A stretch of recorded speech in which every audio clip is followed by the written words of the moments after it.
नमस्कार, मी साक्षी अनासने. येस मराठी न्यूजमध्ये आपलं स्वागत. आताच एक बातमी हाती येते, पाहूया त्यात संबंधित सविस्तर वृत्त. वलखेड येथे हनुमान जयंती व हरिनाम सप्ताह उत्साहात संपन्न. जय श्रीराम, पवनसूत्र हनुमान की जय अशा जयघोषात सगळीकडे हनुमान जयंती मोठ्या उत्साहात साजरी करण्यात आली. आलेल्या भारतीय आत्मोन्नती आणि विश्वशांती सद्गुरू सेवा मंडळ व समस्त ग्रामस्थ श्री क्षेत्र वलखेड यांचे विद्यमानाने सुरू असलेला अखंड हरिनाम सप्ताह रामनवमी ते हनुमान जयंती अशा कालावधीमध्ये असून येथील दक्षिणमुखी हनुमान मंदिरातील हनुमान मूर्तीस शेंदूर लेपन करण्यात आले. यावेळी हनुमान मंदिरावर विद्युत रोषणाईने सर्वांचे लक्ष वेधून घेतले. तसेच मंदिरात सत्यनारायण पूजा व महापूजा व आरती करण्यात आली. तसेच दक्षिणमुखी हनुमान मंदिरातील सभामंडपात गुरुवारी हरिभक्त पारायण निवृत्ती महाराज शिंदे यांचे हरिकीर्तन झाले. यावेळी महाराजांनी आपल्या पवित्र वाणीतून सर्वांना ज्ञानामृत पाजून तृप्त केले व सप्ताहाचा शेवट या कीर्तनांनी गोड झाला. यावेळी गावातील व पंचक्रोशीतील बहुसंख्येने ग्रामस्थ व भजन मंडळी भाविक भक्तांनी पहाटेपासून दर्शनासाठी गर्दी केली होती. उन्हाचा तडाखा असतानाही शेकडो भाविकांनी दर्शन व महाप्रसादाचा लाभ घेतला. याप्रसंगी उपस्थित असलेल्या व सप्ताहात आर्थिक मदत करणाऱ्या उदार दानशूरांचे व सर्व भक्तांचे व आयोजकांच्या वतीने नारायण राजगुरू यांनी आभार मानले.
उपचारच करा, आचार करू नका. आचार रामाचा करा, रामचरित्राचा आचार करावा आणि कृष्णचरित्राचा फक्त उच्चार करावा.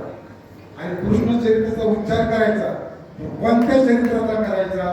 देवे केले गोकुळी, मुळात त्या भगवंतानं जे चरित्र केलं त्याचा उच्चार करायचा आहे, फक्त त्याचा आणि तेच. आता गमत अशी मग थोडी पार्श्वभूमी सांगतो. पाठीमागे भरपूर वेळ आपल्याला एक वाजता तरी काय हरकत नाही, स्वयंपाकाला वेळ लागतो.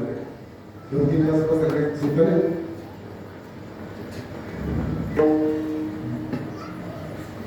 अशी गमत द्वापारयुग संपताना आणि कलियुग लागताना भगवंतानं आपला देव विसर्जन केला, म्हणजे निजधामाला गेली. आणि निजधामाला गेले त्यावेळेस त्यांचं वय 100 वर्षाचं होतं. या 100 वर्षामध्ये भगवान द्वारकेत राहील. भगवान 3 ठिकाणी राहिले ना, 3 ठिकाणी. 3 चरित्र. गोकुळाचं नाव काय घेतली या प्रमाणाला मला उद्देश सांगावं लागेल. 84 वर्ष आणि भगवंत मथुरेत राहील. 11 वर्ष आणि 19 दिवस भगवंत मथुरेत राहील. आता किती उरले गणित करा बरं गणपत केलं. आता उरले 4 महिने आणि 11 दिवस. 4 महिने 11 दिवस भगवंत गोकुळात राहिले. काही ठिकाणी काही पुराणांमध्ये ते आता पुराण आलंच पुन्हा, ज्याचा माझा विरोध आहे ते येतच पुन्हा. पुराणामध्ये काही ठिकाणी भगवंत 4 वर्ष 11 दिवस राहिले, 11 महिने राहिले असं वर्णन आहे. पुढे गोकुळात भगवंत 4 वर्ष 11 महिने राहिले असं वर्णन आहे. आणि ते काही अंशी बरोबर आहे, कारण स्वतः नामदेव महाराज सुद्धा तेच सांगतात. नामदेव महाराज सुद्धा म्हणतात 5 वर्षाचे माझे बाळग, 5 वर्षाचे माझे बाळग, 5 वर्षाचे माझे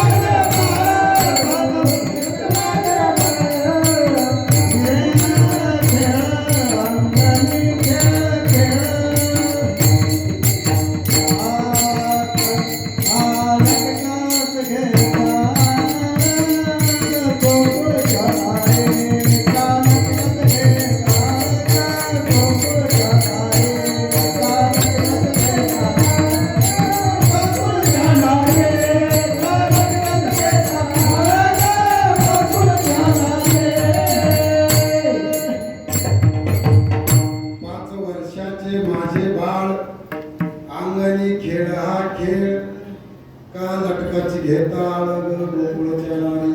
म्हणजे भगवान 4 वर्ष 11 महिने 11 दिवस करायचे, म्हणजे 5 वर्षाचे राहिले. हे संतांचं प्रमाण खोटं म्हणते. म्हणजे भगवंतानं गोकुळात फक्त 4 वर्ष आणि 11 दिवसच राहिले. सोपी साधी गोष्ट आहे. 4 महिने सुद्धा काही ठिकाणी 4 महिनेच वर्णन, म्हणजे काही पुराणामध्ये भगवंत फक्त 4च महिने राहिले असं वर्णन. तसं नाही, भगवंत 4 वर्ष 11 दिवस राहिले. त्या 4 वर्ष 11 दिवसामध्ये भगवंताने ज्या ज्या लीला केल्या, जे लीला केल्या त्या लीला वर्णन करणं म्हणजे भगवंताचं चरित्राचे वर्णन करणं आहे. भगवंतानं 4 वर्ष 11 दिवसामध्ये 3 प्रकारच्या लीला केल्या गोकुळामध्ये. 3 प्रकारच्या लीला बारीक आहे का, कारण पुढच्या कीर्तनामध्ये मला याच्या पुढचं सांगायचं. जर झालं तर पुढच्या कीर्तनामध्ये मला याच्या पुढचं सांगायचं, म्हणून आज सुरुवात करतोय. काय असतं, पहिली लीला भगवंताने केली. मथुरेत जन्म झाला, म्हणजे मथुरेत प्रगट झाले. 8 वर्षाचे लहान झाले, 1 दिवसाचे लहान झाले आणि गोकुळात वसुदेव त्यांना घेऊन गेले. कारागृहात जन्म झाला. रात्री महाराजांचं सांगितलं त्या कारागृहात जन्म झाला. पण भगवंत तिथून निघाले. भगवंत आले, बेड्या सुटल्या, पहारेकरी जे होते ते झोपले, निद्राधीन झाले. भगवंत तिथून निघाले. जावई आहे जावई, मी म्हणा कसं काय कुठं सांगतो पटकन एका मिनिटात. भगवंताची बायको कोण? लक्ष्मी. भगवंताची बायको लक्ष्मी. लक्ष्मीचा बाप कोण? अंदाज? सागर. समुद्र. समुद्रातून आली ना ती, समुद्रातून कुठून निघाले?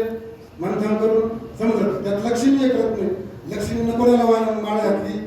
भगवान श्री हरी भगवंताला माळ घातली. भगवान कृष्ण भगवंताचे लक्ष्मी बायको झाल्यामुळं समुद्र कोण झाला? सासरा. यमुना म्हणा किंवा कुठलीही नदी, यमुनाच नाही, कुठलीही नदी, प्रत्येक नदी ही समुद्राची पत्नी. लक्षात ठेवा, कुठलीही नदी समुद्राची पत्नी आहे. पत्नी. गंगा असो, गोदावरी असो, यमुना असो, नर्मदा असो, कावेरी, जेवढ्या नद्या असतील तेवढ्या, आपली आधी कोलवण का असे ना, ही सुद्धा समुद्राची पत्नीच आहे. ज्या ज्या नद्या समुद्राला जाऊन मिळतात त्याच्या पत्न्या असतात. शास्त्र सांगतं त्याच्या पत्नी आहेत. आता यमुना जर समुद्राची पत्नी तर कृष्णाची कोण झाली? सासू झाली का नाही? सागर समुद्र जर त्याचा सासरा आहे तर यमुना कोण झाली? तिची बायको असली ती सासू झाली. सासूला असं वाटलं जावयाचं दर्शन घेतलं पाहिजे. जावयाचं दर्शन मला मिळालं नाही म्हणून ती उंच उंच वाढत गेली. भगवंत कुठं होता? वसुदेवाच्या डोक्यावर होता म्हणून तिथपर्यंत ती वाढत गेली. भगवंताला आता वसुदेवा प्रश्न पडला, पलीकडे जाऊ कसं काय, गोकुळात जाऊ कसं काय? भगवंताला कळालं ठीक आहे ही का उंच वाढते. भगवंताने डावा पाय काढला पाठीच्या बाहेर आणि यमुनेच्या पायाला स्पर्श केला डाव्या पाय. ताबडतोब यमुना खाली गेली, दर्शन घेतलं, खाली गेली, दुभांगली, वाढली. पहिली लीला सांगलं, पहिली लीला भगवंताची पहिलीच लीला आहे जन्माला आल्याबरोबरची. यमुनेला पाय लावला, दुभांगलं, रस्तच करून दे, ही पहिली लीला. आणि मग भगवंत गोकुळात तिथून पुढे ज्या लीला सुरू झाल्या त्या लीला तीन प्रकारच्या आहेत. पहिला प्रश्न म्हणजे लीला म्हणजे काय हे समजून घ्या. लीला जोपर्यंत समजत नाही, लीला नावाची बाई नाही आपली. लीला नाही, लीला म्हणजे त्याचं चरित्र काय? दोन प्रकारचे लीला आहेत. चरित्र एक अनुभव चरित्र आहे, अनुभव चरित्र, आणि एक लीला चरित्र आहे. भगवंताचं दोन चरित्र आहे याच अवतारामध्ये. अनुभव चरित्र त्याला म्हणतात जे चरित्र तुम्हाला फक्त अनुभवायचं, नुसतं उच्चारायचं नाही, त्याचं उच्चारण करायचं नाही, ते अनुभवायचे, त्याचा अनुभव घ्यायचा आहे, ते तुमच्या आचरणात आणायचे. असं जे चरित्र त्याला अनुभव चरित्र. सोपं सांग, जे तुम्हाला डोळ्यानं कळू जसं आहे तसं बाबा जांभळे डोळ्याला काय नसं केलं तुम्ही जांभळे काय गेलं ना जांभळे सर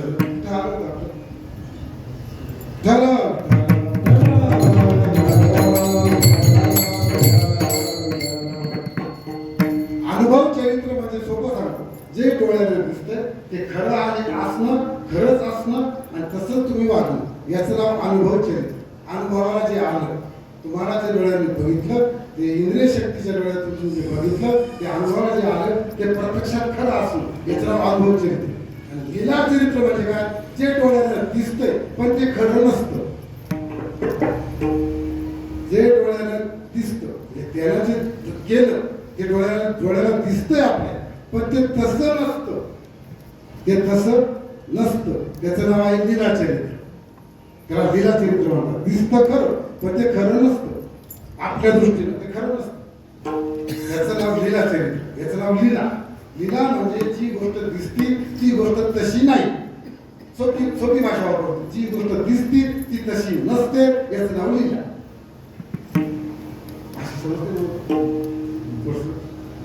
अवघड बोलावं लागलं. दिसतं तसं नसतं, याचं नाव मनपाठ आहे सगळ्यांची. दिसतं तसं म्हणून त्याचं नाव लीला. असे लीला चरित्र भगवंताला दिसतं तसं नसतं म्हणून जग बसतं किंवा जग फसावलं, असे तीन चरित्र केले गोकुळामध्ये. तीन चरित्र. एक चरित्र अश्विनी पौर्णिमेला, म्हणजे त्याला आपण कोणती पौर्णिमा म्हणतो? कोजागिरी पौर्णिमा. कोजागिरी पौर्णिमेला गोपिकांसमोर बरोबर जी रासक्रीडा केली, रासलीला केली, रासक्रीडा केली, ती रासक्रीडा ज्या दिवशी केली, पौर्णिमेच्या दिवशी, ती होती कोजागिरी पौर्णिमा. ती जी लीला केली ते एक स्वतंत्र चरित्र आहे, स्वतंत्र लीला आहे ती, स्वतंत्र. तिथं फक्त आणि फक्त कोण होत्या? फक्त आणि फक्त गोपिका होत्या. मनुष्य म्हणून फक्त भगवान होता मनुष्य रूपात. काय म्हणतात जास्त खिचडी खाली तर कमी करायची ना, 3 दिवस खातो. जी लीला केली, जे रास क्रीडा केली, ती फक्त स्त्रियांबरोबर केली, एकटा पुरुष. ती त्याचं नाव आहे रास क्रीडा. ती एक लीला आहे. दुसरी लीला भगवंताने केली ती म्हणजे गोपाळांबरोबर केली. कुठं? वनात जाऊन गाई घेऊन, गाई चालायला जाऊन तिकडे जे खेळ खेळले, तिकडे जे लीला केल्या, ती गोपाळ. तिथं फक्त आणि फक्त गोपाळच होते, तिथं स्त्रिया नव्हत्या. कोणतीही गोपिका तिथं नव्हती. त्या म्हणत होत्या आपण चला पाहायला जाऊ, चला पाहा आयशा गोपिकाच्या कामातून सुरुवात काय ते